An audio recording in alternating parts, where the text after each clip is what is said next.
ఇది చేయాలన్నా దగ్గర వాయిస్ బోరంపాడు మండలం సిపిఎం పార్టీ మండల కార్యదర్శి బత్తుల వెంకటేశ్వర్లు చెరువు సింగారం రైతులు పట్టా భూమి ఉన్నా కూడా పేరేనమ్మా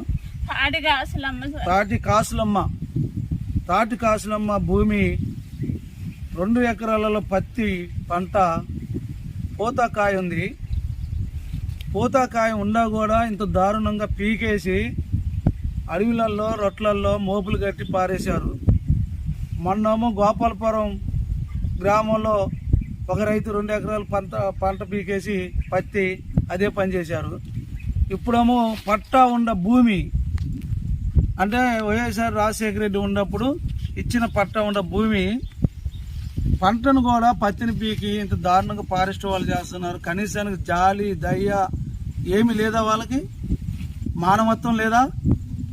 ఇక్కడ గిరిజనులు మరి ఇంత కష్టపడి పోడు సాగు చేసుకొని పంట పండించుకునే ప్రభుత్వమే గిరిజనులకు పట్టాలు ఇచ్చిన తర్వాత ఫారెస్ట్ వాళ్ళు కూడా అడవి హక్కుల చట్టం కింద పట్టా నుండి వాళ్ళకు ఒక కాపీ ఇచ్చినా కూడా చూసుకొని కూడా కనీసానికి దాన్ని బట్టి అన్న భూమి జోలికి రాకుండా ఉండాలి కదా.